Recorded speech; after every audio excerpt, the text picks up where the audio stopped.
Gloire au Seigneur, Amen. Lorsque vous êtes arrivé ce matin à l'église, lorsque vous avez franchi cette porte pour entrer dans cette pièce, vous avez trouvé que la salle elle était propre. Il y a notre sœur qui a fait les nettoyages hier toute seule. La salle elle était propre. Les chaises étaient bien classées, ordonnées. Et quand vous êtes entrés, chacun de nous, librement, est allé s'asseoir. Il a choisi une place qui était libre, une place qui lui convenait. Et vous êtes assis librement. Il n'y a eu personne qui vous a contraint. Personne ne vous a dit, mais toi, va à gauche. Toi, va à droite. Non, librement, chacun de nous, vous êtes entrés. Vous êtes dit, bon, moi, je me sens à l'aise à gauche. Je me suis assis. Moi, je me sens bien à droite. Il y en a qui se sentent bien qui est derrière. Je ne sais pas pourquoi. Moi, je me sens bien derrière tout le monde. Je prends ma place. D'autres qui se sentent bien devant. Parce que devant, il y a l'onction, il semble. Il y a encore des places vides ici si vous avez besoin de l'onction. Voilà, c'est disponible. Je rigole. En fait, chacun de nous est entré dans ce lieu librement. Et il a choisi sa place de s'asseoir librement. Et si parmi vous, peut-être, que vous voulez vous asseoir devant, vous voulez prendre votre chaise et mettre là, vous êtes libre aussi de le faire. Par contre, je vais dire à David de fixer la caméra sur vous, comme ça.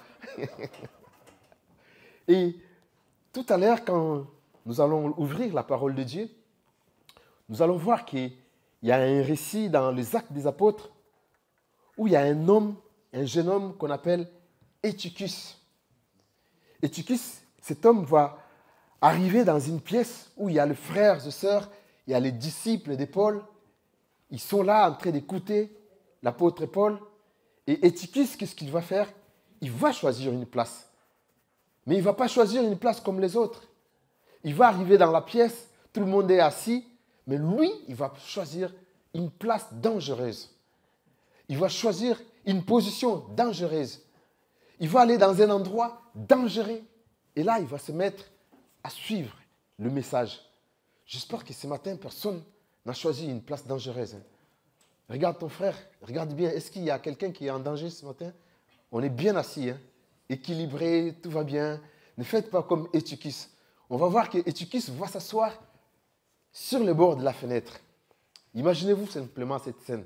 On est là ce matin, assis. Il y a un frère, il y a quelqu'un qui va venir. Il va se mettre sur la fenêtre. C'est très dangereux quand même, non? C'est très dangereux, surtout pour moi qui va prêcher longtemps. Non? Bon, je ne sais pas.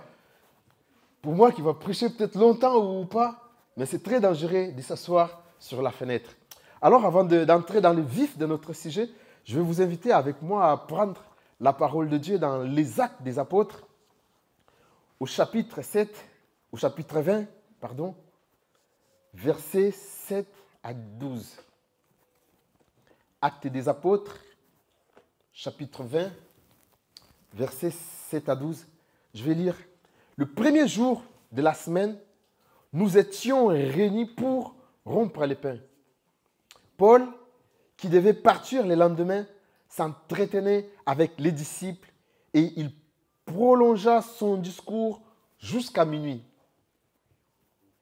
Il y avait beaucoup de lampes dans la chambre haute où nous étions assemblés. Or, un jeune homme nommé Eutychus était assis sur la fenêtre, s'endormit profondément pendant le long discours de Paul. Entraîné par le sommeil, il tomba du 3e étage en bas et il fut relevé mort. Mais Paul, étant descendu, se pencha sur lui et le prit dans ses bras en disant « Ne vous troublez pas, car son âme est en lui. » Quand il fut remonté, il rompit le pain et mangea, et il parla longtemps encore jusqu'au jour. Après quoi, il partit. Le jeune homme fut ramené à la vie et se fit le sujet d'une grande consolation. Amen. Se fit le sujet d'une grande consolation. Vous voyez, dans ce contexte, ce qui se passe, c'est que pour essayer un peu de rappeler l'aspect historique ou contextuel de ces récits, ici nous sommes pratiquement vers fin mars, vers les années à peu près 59 après Jésus-Christ. L'apôtre Paul arrive dans une ville portuaire qu'on appelle Troas, sur la côte occidentale de la Turquie, lors de son 3e voyage missionnaire. Il n'y est donc resté que peu de temps. Pendant simplement 7 jours, les historiens parlent de 5 à 7 jours seulement. Pendant son séjour, il va faire des cultes, des réunions, et il va lui rester un dernier jour parce qu'il était de passage. Il voulait aller dans une autre ville, il voulait continuer son voyage. Et le dernier jour, il est dit que c'était un dimanche. C'était le premier jour de la semaine. C'était un dimanche. Et vous savez, dans la culture orientale, comme c'est un dimanche, le premier jour de la semaine, c'était un jour ouvrable, une journée ouvrable. C'est-à-dire que les gens devaient travailler. Ils travaillaient la journée, le matin. Les gens devaient s'évacuer à leurs occupations les matins. Ceux qui ont des commerces, des activités, ceux qui restent à la maison, ils devaient travailler. Et le soir, c'était le moment du culte. Le culte se faisait le soir. Et à ce moment, il est dit que l'apôtre Paul va enseigner. Il va enseigner longtemps. Il va faire un long discours. Imaginez-vous, il va commencer le soir. Il va s'arrêter un tout petit peu à minuit. Et il va continuer encore jusqu'au matin. C'était très très long. Comme ça va être très très long ce matin. Non, je rigole, vous ne fuyez pas. C'était tellement long. Et les commentateurs disent que c'était long. Pourquoi? Parce que l'apôtre Paul, il est resté juste une semaine et il avait beaucoup de choses à partager avec les frères. Il avait beaucoup de conseils à leur donner. Il avait beaucoup d'enseignements à apporter. Et il a profité de cette nuit pour vider vraiment à son sac et pour enseigner, apporter tout ce qu'il avait. Parce que le lendemain, il devrait partir. Il devait poursuivre son voyage. Et là, pendant son discours, ce très long discours, il y a un homme qui arrive là, qui s'appelle Eutychus. Et lui, il va faire la différence. Lui, il ne va pas s'asseoir avec les frères dans la salle, mais il va simplement aller au bord de la fenêtre. Et là, il va commencer à somnoler. Il va commencer à somnoler. Et l'apôtre Paul va continuer son discours, il va continuer son serment. Et Eutychus, au bord de la fenêtre, yes, merci, il va somnoler. Et quand il va somnoler, après quoi, on verra tout à l'heure qu'il va faire une chute, il va tomber. Mais je voudrais quand même nous arrêter sur l'assemblée. On va laisser Eutychus sur la fenêtre, qui va continuer à somnoler, on va revenir vers lui tout à l'heure. On va regarder à l'assemblée, à ceux qui étaient là. Il est dit qu'ils étaient tous dans une pièce à écouter l'apôtre Paul. Ils étaient tous réunis à écouter l'apôtre Paul. Ils étaient tous assemblés dans un même lieu, dans un même endroit, un peu comme nous ce matin, nous sommes assemblés pour écouter la voix de Dieu. Cependant, alors qu'eux, ils étaient assemblés, il y avait quelqu'un qui avait choisi une position dangereuse, qui était là sur le bord de la fenêtre, qui était là peut-être fatigué. Il est dit que le dimanche, c'était un jour ouvrable. C'est-à-dire que plusieurs ont travaillé dans la journée. Plusieurs étaient là à être peut-être fatigués. À l'instar de Eutychus, il était peut-être fatigué. Il s'est mis sur la fenêtre. Il a commencé à somnoler. Mais ce qui est bizarre, et ce qui m'a touché particulièrement, c'est l'indifférence de l'ensemble. C'est même le premier point. Mon premier point, j'ai nommé ça l'indifférence. L'indifférence du groupe. L'indifférence de ceux qui étaient là en train de suivre l'apôtre Paul. Alors, on va dire que voilà, ils étaient là concentrés parce qu'ils avaient tellement besoin, ils avaient faim, ils avaient soif d'écouter la parole de Dieu, ils avaient faim, ils avaient soif d'entendre la parole de Dieu, qu'ils étaient tellement concentrés au point d'ignorer qu'il y avait quelqu'un qui était en danger, au point d'ignorer qu'il y avait un frère qui était là, il y avait une sœur qui était là, mais qui courait un danger de vie ou de mort. Et ils étaient là, ils ont montré l'indifférence. Il est dit que l'indifférence, c'est l'absence d'intérêt à l'égard des autres. L'indifférence, c'est le détachement pour les autres. Et cette assemblée nous montre combien ils étaient indifférents, combien ils étaient détachés de l'autre, combien le problème de l'autre, le besoin de l'autre, ce n'était pas leur problème. Pour eux, le fait de s'assembler, ça veut simplement dire que chacun vient, il suit, il écoute, il entend, et tout ce qui se passe à côté, tout ce qui se passe autour de lui, ça ne lui regarde pas. Ce que son frère est en train de vivre, ce que sa sœur est en train de vivre de gauche à droite, ça ne lui regarde pas. Lui, ce qui lui regarde, ce qui lui concerne, c'est juste de venir et d'écouter la parole de Dieu. Mes amis, l'une des problématiques, l'un des problèmes, l'un des soucis majeurs dans plusieurs églises, dans plusieurs assemblées de Dieu, c'est l'indifférence. J'aimerais parler de ce point. J'aimerais aborder aujourd'hui ce thème qui est l'indifférence. On va dire que oui, bon, ça ne concerne que les autres. Ça concerne que des grandes églises.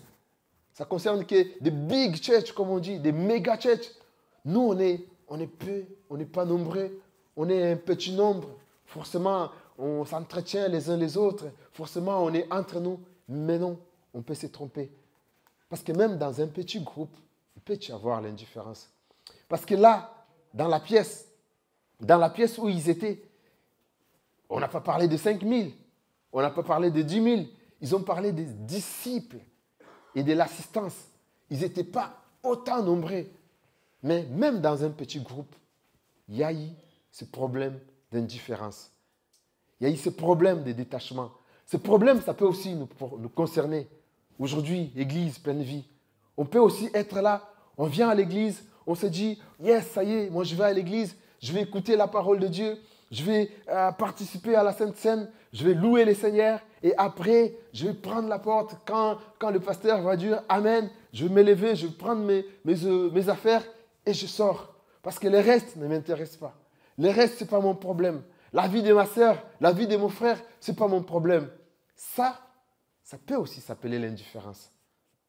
Ça peut aussi s'appeler le manque d'attachement pour l'autre. Ça peut aussi s'appeler le manque d'intérêt pour l'autre. Parce que le Seigneur ne nous appelle pas à l'indifférence.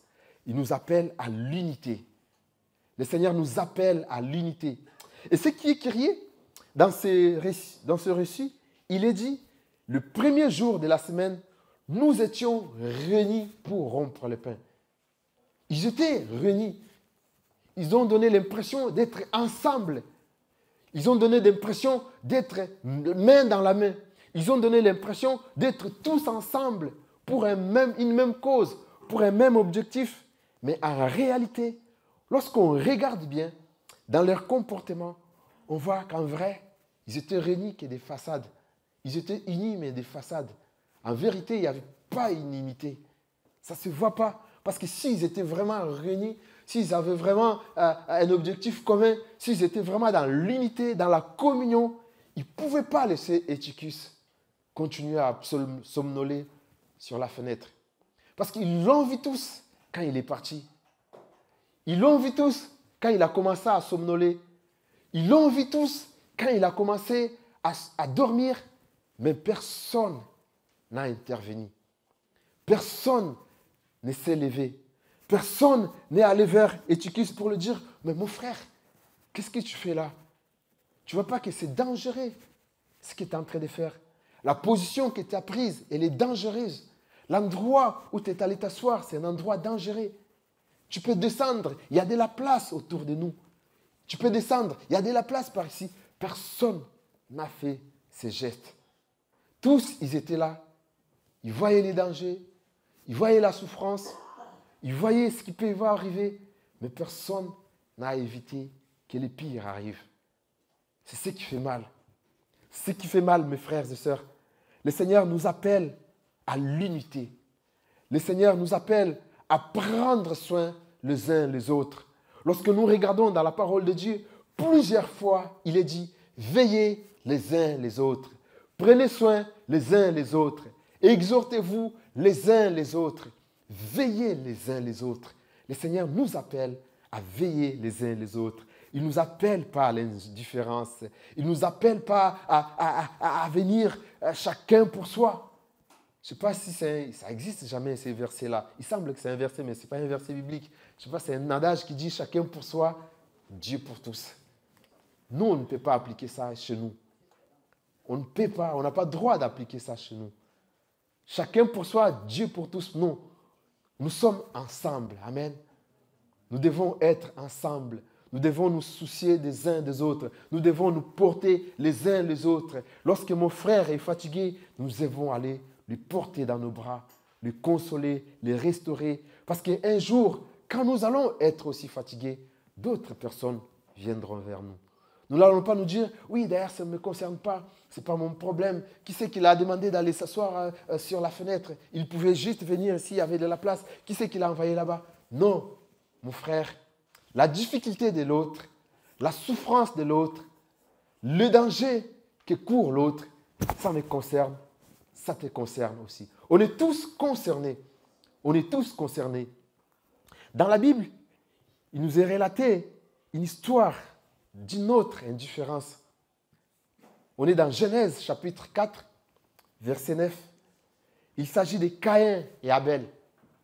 Caïn et Abel, c'était les enfants d'Adam et Ève. Alors qu'ils étaient là tous les deux dans la forêt, Caïn va mettre la main sur son frère. Caïn va tuer son frère. Et le sang d'Abel va couler. Le sang va crier. Et Dieu va se présenter devant Caïn. Il va lui poser la question, mais Caïn, où est ton frère? Où est ton frère? Caïn, qu'as-tu fait de ton frère? Caïn, pourquoi as-tu laissé ton frère? Écoutez la réponse. Caïn va dire, je ne sais pas, suis-je les gardiens de mon frère? Suis-je les gardiens de mon frère? C'est ça l'indifférence. Il était indifférent. Il était détaché à l'égard de son frère. Il n'avait aucun intérêt vis-à-vis de son frère. Le Seigneur t'appelle. Le Seigneur nous interpelle aussi aujourd'hui. Église pleine vie. Mon frère, ma sœur, où est ton frère? Où est ta sœur? Qu'as-tu fait de la souffrance de ton frère? Qu'as-tu fait de la peine de ton frère? As-tu intervenu pour lui? As-tu prié pour lui? Est-ce que tu t'es approché de lui pour juste prendre des nouvelles? Vous savez, parfois, quand on est accablé par des soucis, on n'a même pas besoin que quelques personnes viennent pour qu'on commence à raconter. Des fois, on a juste besoin que quelqu'un vienne et nous pose la question, comment vas-tu? Comment vas-tu, mon frère? Comment vas-tu, ma sœur? Or, quand un pasteur raconte une histoire, il dit, c'était un pasteur qui était là, un berger, et chaque dimanche, dans la semaine, il prenait son téléphone, il prenait des nouvelles de frères et sœurs. Le matin, le dimanche, il arrivait, il posait la question, alors, comment vas-tu, mon frère? Comment vas-tu, ma sœur? Etc. Et tous les jours, il faisait comme ça. Alors que lui, c'est aussi un humain. Il avait aussi ses propres problèmes. Mais personne ne s'intéressait à lui. Personne ne lui demandait. Un jour, une sœur va voir le pasteur et elle va juste poser la question au pasteur. Mais pasteur, et toi, comment vas-tu? Et toi, comment vas-tu? Juste une simple question, mais ça consolait le frère. Le frère a été consolé. Pourquoi? Parce que quelqu'un s'est intéressé à lui. Quelqu'un a voulu prendre des nouvelles. Mes amis, on n'a pas forcément besoin d'aller mettre notre tête dans la vie des uns et des autres. Mais le fait simplement de prendre le temps pour prendre des nouvelles, pour demander à ton frère, la personne qui est à côté de toi, comment vas-tu? Comment vas-tu? Ça peut faire du bien. Ça fait tellement du bien de savoir que, il pense à moi. Elle prend soin de moi. Et ça, c'est la famille de Dieu. C'est comme ça que nous devons être. Jésus nous appelle à l'unité. Jésus nous appelle à être dans la famille, à être ensemble, à être unis. Il va dire que le corps, lorsqu'un membre du corps est en souffrance, c'est tout le corps qui souffre avec lui. Lorsqu'un seul membre qui est en souffrance, c'est tout le corps qui souffre. Lorsque vous avez votre orteil qui fait mal, L'oreille ne va pas dire, ouais, ça ne m'intéresse pas. Vous voyez, lorsque vous avez mal au petit doigt, le nez, il ne va pas dire, oui, ça ne m'intéresse pas. C'est tous les corps qui sont en souffrance. Et nous devons être comme les corps du Christ. Jésus appelle l'Église le corps du Christ. Parce qu'il sait que nous formons un corps. Nous formons un corps, mes amis. Ayons le temps. Apprenons à avoir du temps, à aller vers l'autre. Pas seulement pour chercher à creuser et connaître sa vie et après commencer à les critiquer, à les juger. Ouais, ta vie, lui, il a fait ça, d'ailleurs, il m'a raconté ça, il est allé dans tel endroit, il a fait ça. Non. Le Seigneur ne nous appelle pas au jugement. Il ne nous appelle pas à la critique, mais il nous appelle simplement à porter les fardeaux les uns les autres. À porter les fardeaux les uns les autres. C'est cette pensée que j'ai eue à cœur ce matin. Le Seigneur, il m'a dit qu'on se rappelle, peut-être c'est des notions basiques, c'est des notions de base et qu'on connaît peut-être, mais peut-être qu'on ne met pas en application. Peut-être qu'on se dit, bon, voilà, je n'ai pas le temps un autre jour, et tu ne fais jamais, alors que tu es en train de laisser Eutychus en train de courir les dangers. Mes amis, ce matin, ne laissons pas les Eutychus tout seuls. Ne laissons pas Eutychus courir ces dangers. Apprenons à aller vers Eutychus. Apprenons à regarder la position d'Eutychus. Apprenons à aller vers Eutychus pour lui dire, mais Eutychus, qu'est-ce que tu fais là, mon frère? Que fais-tu là, ma sœur? La position que tu es en train de prendre, c'est une position dangereuse. Viens parmi nous. Approche-toi de nous. On va prier avec toi. On va penser à toi dans la prière. Vous savez, le fait même de prendre son téléphone, d'envoyer juste un petit message, ça fait tellement du bien. Le fait de prendre son téléphone, juste un coup de fil. Salut mon frère, comment vas-tu? Ah écoute, je t'appelle juste pour prendre des informations. Pas plus, pas moins. Juste pour prendre des informations. Ça peut faire du bien. Peut-être que la personne auprès de qui tu as appelé, c'est Dieu qui t'a mis à cœur de l'appeler. Peut-être qu'il traversait un temps fou, un temps difficile. Peut-être qu'il était en souffrance. Et là, il peut se confier à toi. Il peut te dire, écoute ma sœur, tu as bien fait d'appeler. Regarde ma situation. Regarde ma situation. Et là, vous priez ensemble. Vous portez ces fardeaux ensemble. Vous portez la souffrance ensemble. Vous portez ces jougs ensemble. Vous vous présentez dans la présence de Dieu, dans la prière, dans l'intercession. Et Dieu amène la victoire. Et Dieu console la sœur, le frère. Et Dieu vient au secours des frères. Et ça va marquer à vie. Ça marque à vie. C'est ça l'esprit de la famille de Dieu. C'est ça l'unité, mes amis. Dieu nous appelle à porter les fardeaux les uns les autres. Le Seigneur nous appelle à veiller les uns les autres. Le Seigneur nous appelle à être des sentinelles. À être des sentinelles. Sentinelles qui dutillent de la nuit. Voyez-vous que lorsque l'apôtre Paul est en train de prêcher, lorsque les amis étaient assis en train de suivre l'apôtre Paul, ce n'était pas pendant la journée. Ce n'était pas à midi, ce n'était pas le matin, un peu comme nous là. C'était la nuit. C'était en pleine nuit. C'était en pleine nuit. Ils étaient dans la lumière et Eutychus avait choisi ce moment dangereux en pleine nuit. Le Seigneur il pose la question, sentinelle, que dis-tu de la nuit? Sentinelle, que dis-tu de la nuit qui traverse ton frère? Sentinelle, que dis-tu de la nuit qui traverse ma sœur? Peut-être que ta sœur est en train de traverser une nuit. Il est en train de traverser un moment sombre. Il est en train de traverser un moment flou, difficile. Et toi, le Seigneur t'a mis à côté comme une sentinelle. Pas pour fliquer, mais pour guetter, pour veiller, pour voir les dangers qui arrivent au loin et pour alerter. Il ne t'a pas mis sentinelle pour fliquer, pour voir ce qui se passe dans la vie de l'autre, pour voir ce qui se passe dans les couples, dans les mariages de l'autre, et pour aller raconter à l'autre et commencer à critiquer, à commencer à juger, à commencer à dire, et d'ailleurs, on lui va à l'église, on lui va faire ceci, on lui va faire cela, mais regarde sa vie, regarde son comportement, il n'est pas digne. Non, mes frères, on n'a pas le temps pour ça. Le Seigneur nous appelle à être sentinelles pour guetter et voir les dangers qui arrivent et alerter. Amen. Personne n'avait alerté Étychus. Personne ne lui avait alerté du mal et du danger. Et lorsque nous voyons les comportements de Jésus-Christ dans la Bible, Jésus-Christ avait un comportement exemplaire. Le Christ ne laissait personne tout seul. Le Christ avait toujours cette compassion pour les autres.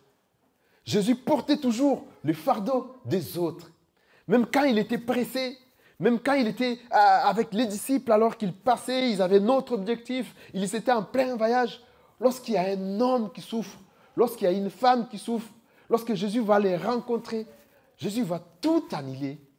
Il va stopper sa marche, il va arrêter son voyage pour s'occuper de l'autre, pour s'occuper des malades, pour guérir les malades, pour purifier les lépreux, pour prendre soin de l'autre. Jésus-Christ, c'était un modèle parfait. Il n'avait jamais été indifférent vis-à-vis de l'autre.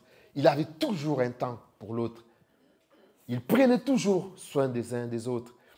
Il était là à pouvoir regarder, même dans la foule, alors que la foule était là en train de le suivre, alors que tout le monde est là, les disciples sont en train de lui dire, mais non, maître, on part, on part.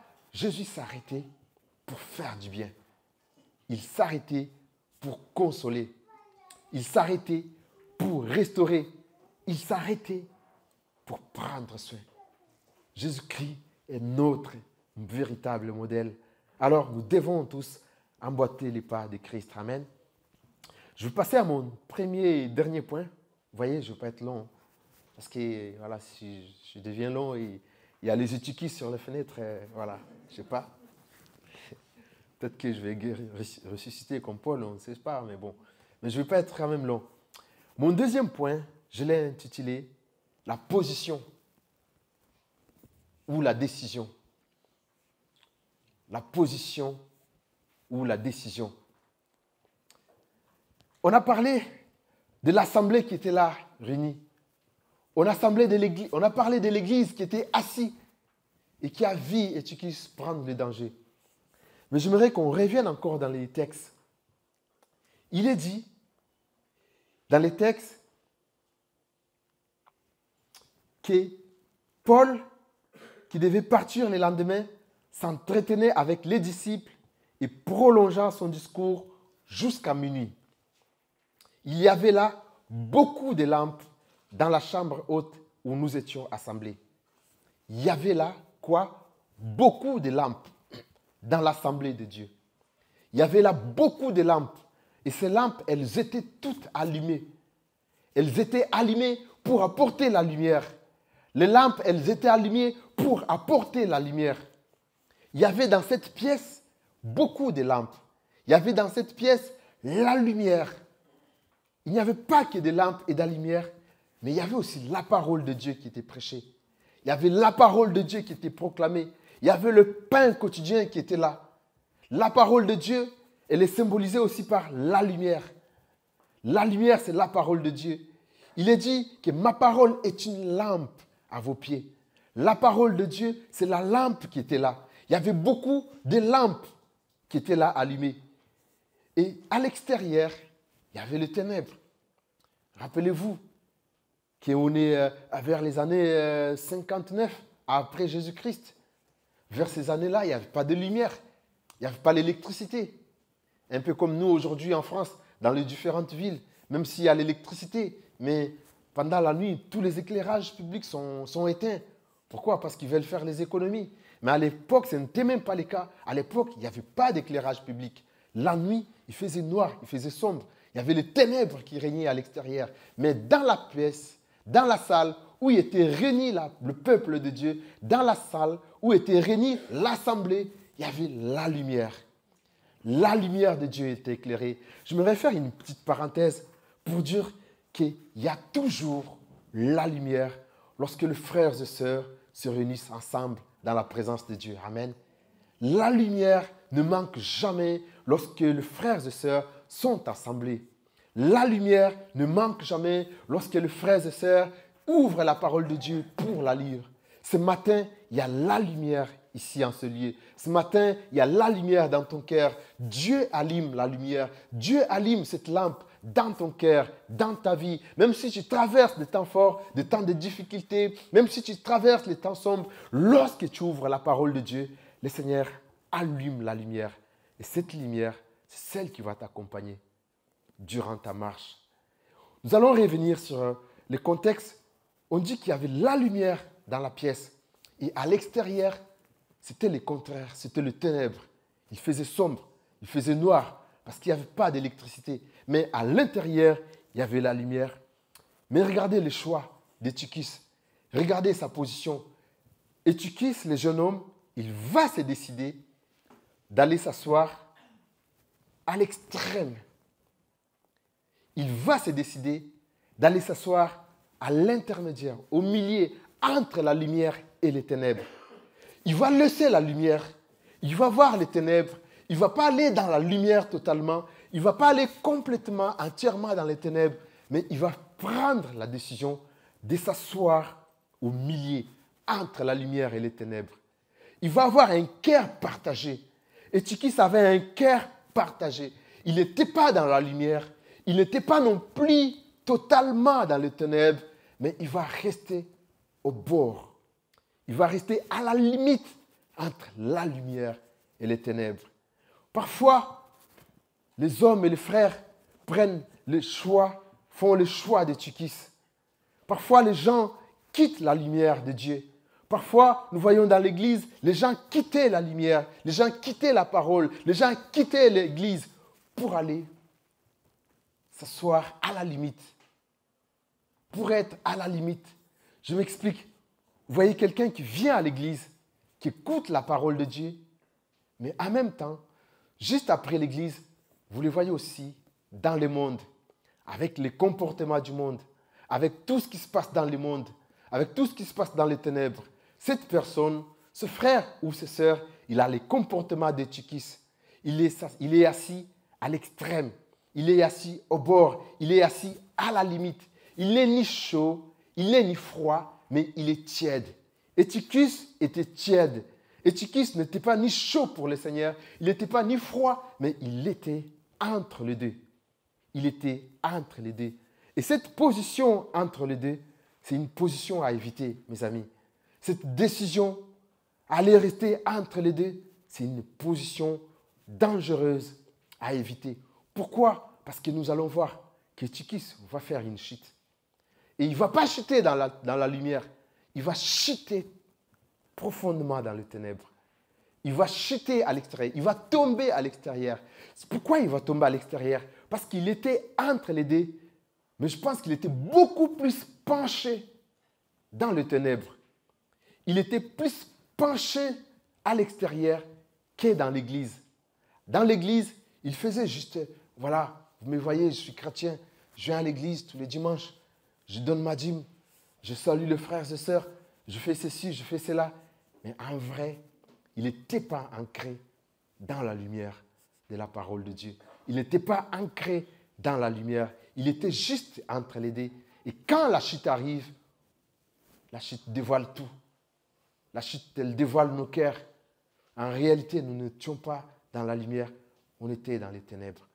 En réalité, nous n'étions pas avec le frère, nous étions totalement et complètement à l'extérieur.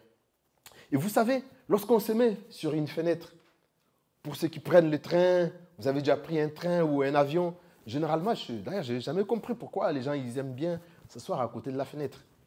Je ne sais pas, pour se sauver ou je ne sais pas moi. Mais généralement, on a tous ces réflexes lorsque tu entres dans le train, dans l'avion, hop, à côté de la fenêtre. Attention, ça c'est le caractère d'Eutychus. Hein. Eutychus était au bord de la fenêtre. Et vous savez, lorsqu'on est à côté de la fenêtre, on peut voir ce qui se passe à l'extérieur. On peut voir aussi ce qui se passe à l'intérieur.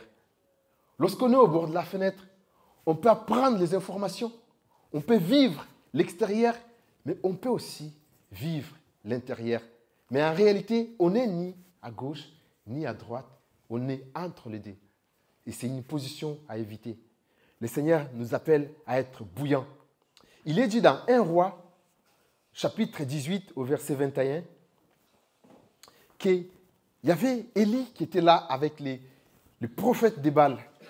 Chacun devait invoquer son Dieu pour voir si son Dieu est le véritable. Baal, le prophète de Baal, devrait invoquer leur Dieu, Baal. Élie devrait aussi invoquer son Dieu. Mais ils étaient entourés du peuple. Le peuple était là. Le peuple les entourait. Et Élie va poser la question au peuple. Il est dit, alors Élie s'approcha de tous les peuples et dit, jusqu'à quand clocherez-vous de deux côtés? Si l'Éternel est Dieu, allez après lui. Si c'est Baal, allez après lui. Et j'aime la réponse qui me choque tellement. La réponse, le peuple ne lui répondit rien. Élie va dire, jusqu'à quand clocherez-vous des deux côtés? Jusqu'à quand clocherez-vous des deux côtés? Eutychus était quelqu'un qui clochait des deux côtés. Il n'était pas dans la lumière, il n'était pas avec le frère, il n'était pas dans la lumière de Dieu, il n'était pas non plus dans les ténèbres totalement. Il clochait des deux côtés. Il clochait des deux côtés. Et Élie va poser la question, mon frère, ma sœur, jusqu'à quand vas-tu clocher des deux côtés? Et ce matin, le Seigneur nous pose cette question. Jusqu'à quand clocherez-vous des deux côtés? Jusqu'à quand clocherez-vous des deux côtés? Dans Apocalypse chapitre 3, versets 14 à 16, il est dit, écrit à l'ange de l'église de Laodicée, voici ce que dit l'Amen, le témoin fidèle et véritable, le commencement de la création de Dieu. Je connais tes œuvres. Je sais que tu n'es ni froid ni bouillant. Puisses-tu être froid ou bouillant? Ainsi, parce que tu es tiède et que tu n'es ni froid ni bouillant, je te vomirai de ma bouche. Puisque tu n'es ni froid ni bouillant, je te vomirai de ma bouche. Le Seigneur nous appelle à être dans la lumière. Le Seigneur, il va dire, j'ai mis devant toi la vie et la mort. Il va même te proposer quelque chose. Il va dire, j'ai mis devant toi la bénédiction et la malédiction, mais choisis la vie. Choisis la vie afin que tu vives. Ne sois pas comme Eutychus. Ne soyons pas comme Eutychus. On peut être comme des Eutychus de manière inconsciente. On est là à l'église, on prie pour le Seigneur, mais quand on est tout seul dans la vie de tous les jours, en réalité, on est aussi cloché dans le monde. On est dans les ténèbres. Et vous savez ce qui se passe lorsqu'on cloche des deux côtés. En réalité, on finira par chuter. On finira par tomber de mauvais côtés. Et ce mauvais côté va montrer en réalité le véritable côté où nous étions. En réalité, les gens qui sont au milieu, ils ne sont pas forcément au milieu. Il y a toujours un côté où il va beaucoup plus pencher. Et les Eutychus dans la vie finiront toujours par penser à l'extérieur, dans le ténèbre. Et là, les dangers arrivent. Et là, la mort arrive. Et là, la chute arrive. Et ce matin, le Seigneur vient nous interpeller. Ce matin, le Seigneur vient nous donner ses regards d'amour, vient nous alerter pour nous dire, ma sœur, mon frère, mon enfant, jusqu'à quand clocheras-tu des deux côtés? Jusqu'à quand resteras-tu entre les deux? Jusqu'à quand tu n'as pas encore pris cette décision pour ta vie? Jusqu'à quand tu continues à venir à l'église, mais en réalité, dans ton cœur, tu n'as pas vraiment ce comportement d'être enfant de Dieu. Jusqu'à quand continueras-tu à pouvoir être à l'église, dans nos réunions, mais en réalité, dans ton cœur, tu as encore des penchants dans le monde des ténèbres. Le Seigneur t'invite aujourd'hui, le Seigneur nous invite aujourd'hui à choisir la vie. Comme il est dit, choisis la vie. Choisis la vie, mon frère. Choisis la lumière. Reste du bon côté. Reste dans la lumière. Reste du bon temps, du bon côté. Parce qu'à l'extérieur, c'est les ténèbres. À l'extérieur, c'est la malédiction. À l'extérieur, c'est l'ennemi qui règne. C'est les ténèbres qui règnent. C'est les ténèbres qui règnent. Et à l'extérieur, c'est la mort. Lorsque quelqu'un chute à l'extérieur, lorsque quelqu'un chute dans les ténèbres, ce que l'ennemi veut, c'est simplement sa mort. Sa mort spirituelle. L'ennemi veut te détruire. L'ennemi veut te faire du mal. L'ennemi il veut jamais le bien pour toi. Il veut te détruire. Alors le Seigneur te dit ce matin, jusqu'à quand clocherais-tu? Alors je vais finir ce moment pour voir que malgré que Tychis n'avait pas de position fixe, malgré qu'il avait fait un mauvais choix, une mauvaise décision, malgré qu'il était sur une mauvaise position et qu'il a même chuté, et même il est mort, la Bible nous dit que là, il y a encore la grâce de Dieu. Et Tychis a encore expérimenté la grâce de Dieu. Dieu ne l'a pas abandonné. Dieu ne l'a pas délaissé. Dieu n'a pas dit, bon, voilà, tu es resté sur ces deux côtés, sur les entre-deux, tu as chuté, tu es mort, je t'abandonne. Non. Le Seigneur n'avait pas dit son dernier mot. Le Seigneur n'avait pas dit son dernier mot. Même la chute, malgré la chute de Tychis, malgré sa mort, le Seigneur est venu au secours. Le Seigneur a renouvelé son amour. Le Seigneur a renouvelé sa grâce. Le Seigneur a renouvelé sa compassion. Le Seigneur est venu apporter la résurrection. Le Seigneur est venu ressusciter Tychis. Il était tombé dans les ténèbres. Il était tombé dans le monde obscur. Il était tombé dans les péchés. Il était tombé dans la vie des désordres, des débauches, de luxure. Il était tombé dans tout ce qui ne confesse pas le Seigneur. Il était tombé dans les ténèbres. Il a laissé la lumière. Et là, le Seigneur lui a offert une seconde grâce, une seconde chance. Et ce matin, je vais finir par là. Je vais inviter Hermine, si tu peux venir, jouer n'importe quoi sur le piano. Vous avez compris. Je vais inviter ma sœur à venir jouer un morceau, si vous voulez. Et je vais vraiment faire un appel ce matin. Nous avons un Dieu bon. Nous avons un Dieu qui ne nous paye pas par rapport à nos péchés. Nous avons un Dieu qui nous donne une seconde grâce, une nouvelle chance, une seconde chance. Peut-être que tu as été interpellé par ce message. Peut-être que dans ta vie, tu es tombé par erreur. Écoutez, mes frères, ma sœur, ce message ne vient pas pour te juger. Ce message ne vient pas pour te critiquer, pour amener la culpabilité dans ton cœur.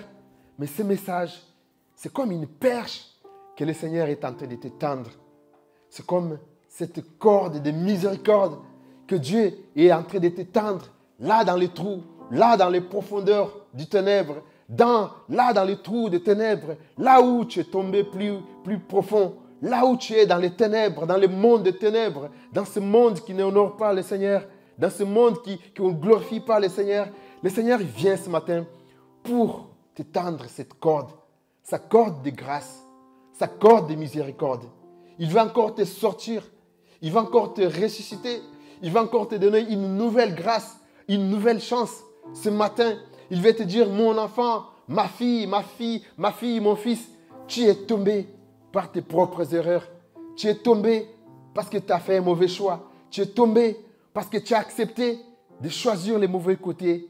Tu es tombé, tu es même mort spirituellement. Tu es même mort spirituellement. Tu te sens loin de Dieu. Tu te sens écarté de Dieu. Et ce matin, le Seigneur t'apporte cette chance. Ce matin, si tu es là dans ton cœur, alors que tu n'as jamais pris la décision de suivre Jésus, tu viens tous les jours à l'assemblée, tu viens dans nos réunions, tu entends la parole de Dieu, tu entends le message de Dieu, ton cœur est endurci, tu te dis, oui, je prendrai cette décision, oui, je le suivrai un jour. Mais en réalité, lorsque tu vas dans le monde, il y a toujours les mêmes choses qui reviennent. Il y a toujours les ténèbres qui règnent autour de toi. Le Seigneur te dit de faire un choix ce matin. Il t'apporte cette aide, son soutien. Il veut que tu prennes cette décision, que tu sois du bon côté, que tu sois du côté de la vie, que tu choisisses la vie ce matin. Le Seigneur t'apporte cette grâce. Il ne t'abandonne pas. Il te dit, oui, tu as chuté, c'est bien fait pour toi. Il ne te dit pas, oui, tu es tombé, c'est bien fait pour toi. Mais ce matin, le Seigneur apporte une nouvelle grâce. Une nouvelle grâce. Alors, nos yeux fermés simplement. Nos yeux simplement fermés. Je vais inviter ceux et celles qui sont touchés par la parole de Dieu. Ceux seuls qui ont entendu cette invitation de Dieu. Ceux seuls qui veulent répondre à l'appel de Dieu. Si vous êtes là, mon frère, ma sœur, levez-vous là où vous êtes. Levez-vous là où vous êtes, n'ayez pas honte. Le Seigneur veut vous apporter sa consolation. Il veut vous apporter sa grâce ce matin. Levez-vous simplement là où vous êtes. C'est l'invitation de Dieu pour toi ce matin. C'est l'invitation de Dieu pour toi. Aujourd'hui, le Seigneur avait voulu que tu sois là pour que tu écoutes cette parole. Et le Seigneur veut te tendre. Il veut tendre sa main. Il veut te récupérer. Il veut apporter ta résurrection. Vous savez, le texte de Acte 2, chapitre 7, au verset, Acte 2, chapitre 20, au verset 7 à 12, ça nous montre l'œuvre de Jésus-Christ. Ça nous montre l'œuvre salvatrice de Christ.